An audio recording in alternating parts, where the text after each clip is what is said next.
Bonjour et bienvenue pour la réac de la saison 2 de Steven Universe. Globalement, cette saison est meilleure que la 1 sur beaucoup de points, notamment le fait qu'on a une intrigue qui se construit au fur et à mesure et qu'on a beaucoup moins d'épisodes filler.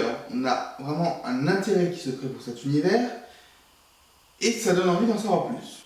Cependant, la saison 2 pêche par certains points, notamment le fait que il y a des épisodes qui sont moins remarquable au final. La saison 1 nous donnait beaucoup d'épisodes où on se dit waouh! Et là, il y en a eu beaucoup moins. Alors, certes, il y avait 2 fois moins d'épisodes, mais c'est dommage. Mais on a quand même 2 nouveaux personnages, 2 nouvelles situations. On a du bon. Et donc, on va tout de suite voir les personnages avec le flop 3. Et pour le flop 3, on n'a pas beaucoup de Ronaldo dans la saison. On n'a pas beaucoup d'Onion, et les autres personnages sont détestables par intermittence, on va dire.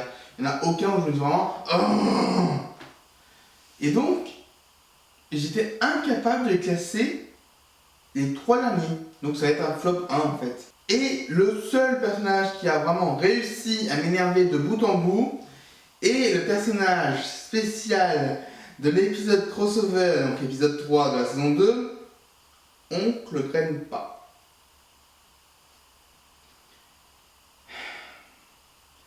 Je pourrais pour vous montrer ce que donne ce personnage, vous faire une critique comme il ferait cette critique.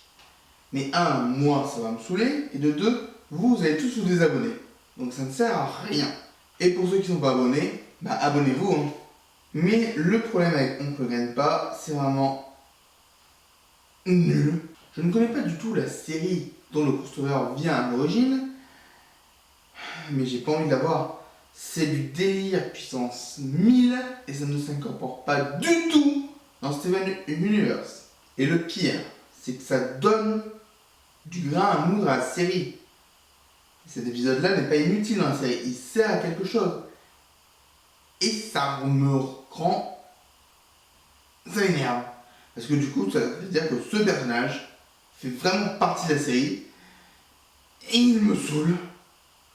Honnêtement, là, j'essaie vraiment d'être calme, hein, mais à chaque fois que je revois l'épisode, je bouillonne de rage. Pour ceux qui veulent voir une réaction un peu plus à chaud, je vous laisse voir la playlist apparition chez les copains, vous verrez un peu ce qu'il en est, et même là, j'essaie de me calmer. Ce personnage est vraiment détestable. C'est pour ça qu'il n'y a pas de photo de lui, hein. Les autres personnages, il y a toujours une photo, parce que voilà, je peux au moins les maltraiter un peu visuellement. Lui, c'est même pas je le maltraiter, je veux oublier qu'il existe. Donc passons au top 3. Et c'est une première, mais le lion est en 3e position. Parce qu'il apparaît pas énormément en vrai. Les quelques fois où il apparaît, il est mignon, il est le lion en fait. Donc du coup, on peut pas trop parler dessus et c'est un peu dommage. Mais voilà, j'adore toujours le lion, il est mignon. Et il donne toujours des bonnes choses, parce que dans l'avant-dernier épisode, ce qu'il fait est juste incroyable. Et oui, je sais, il y a plein d'autres personnages qui sont hyper intéressants dans cette saison. Mais c'est mon cœur de fan et j'aime le lion, donc je suis désolé pour vous. Hein. En 2e position, nous avons Péridote. Péridote qui n'apparaît que ponctuellement pendant la saison 2, mais qui prend une grande place à partir du 3e tiers. Ça suffit à la rendre vraiment agréable.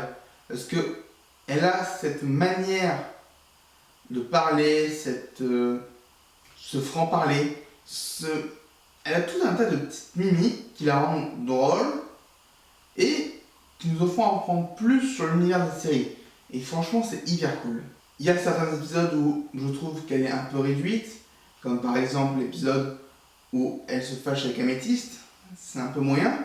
Mais notre épisode où on la rend vraiment agréable à suivre, comme le dernier épisode. Et en personne numéro 1, je vais mettre Connie. Parce que elle n'est pas hyper présente non plus pendant la saison. Elle doit avoir quoi, 3 ou 4 épisodes qui lui sont dédiés. C'est pas beaucoup au final. Mais dans chacun des épisodes où elle apparaît, elle me fait quelque chose.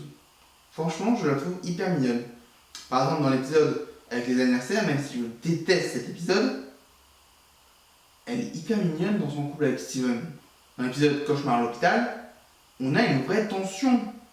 Et surtout, dans cet épisode, elle s'impose à sa mère. Et c'est cool. Et aussi, rien que l'épisode 1, on voit le mal que ça fait à Steven de ne pas lui parler. Et d'ailleurs, on va en parler tout de suite dans le top 3 des épisodes. Parce que dans le top 3 des épisodes, il y en a 2 dédiés à Connie. Et il y en a un qui a failli rentrer, mais de justesse, c'était celui sur l'hôpital. Parce que l'hôpital avait vraiment une ambiance, tout ça. Moi, ça m'a donné envie de voir un peu cet épisode en boucle. Honnêtement, je trouvais qu'il y a une vraie ambiance, quelque chose de vraiment intéressant à voir. En deuxième position, nous avons l'épisode 1. Après la claque visuelle du final de la saison 1, il fallait quelque chose pour redémarrer. Et ils ont redémarré avec de la qualité. Certes, il y a des défauts, mais ça joue tellement bien sur la psyché des personnages que c'est super. On a vraiment un Steven qui est détruit de ne pas pouvoir en parler à Connie et qui a peur de ce qu'il a fait à son père. Son père est totalement angoissé, mais c'est humain, ça se comprend et c'est magnifique.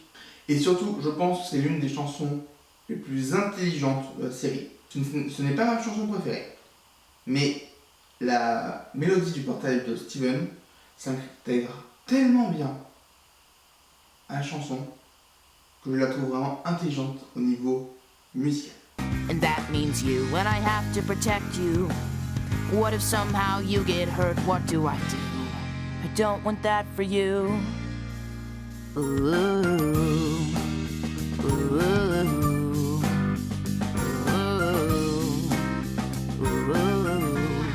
Et enfin, nous avons l'épisode 6, celui Connie qui apprend à se battre. Cet épisode est parfait. Honnêtement, pour moi, c'est le meilleur épisode de la série. On a vraiment quelque chose de mignon entre Steven et Connie. On a une intrigue qui se construit assez bien. On a une chanson, ma chanson préférée, tout simplement. Keep your stance wide, keep your body lowered. As you're moving forward, balance is the key. Right foot, left foot. Now go even faster. And as you're moving backwards, keep your eyes on me. Keep my stance wide. Good. Keep my body lowered. Right. As I'm moving forward. Concentrate. Don't you want him to live? Donc au final, cette saison est vraiment une bonne saison. On a des nouvelles informations, comme par exemple, à quoi servent les gemmes, qu'est-ce que le Homeworld. Ça donne envie d'en savoir plus. Et la saison 3, avec la menace du cluster, on va voir ce que ça donne.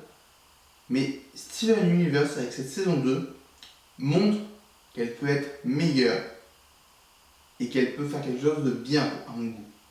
Alors certes, il y a des défauts, il y a toujours des défauts.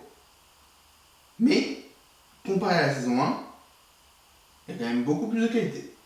Merci à tous d'avoir suivi, mettez un pouce bleu si la vidéo vous a plu, abonnez-vous et surtout n'hésitez pas à donner votre avis sur la saison en commentaire. Merci à tous d'avoir suivi et à très bientôt. Deep down, I know that I'm just a human. True, but I know that I can draw my sword and fight.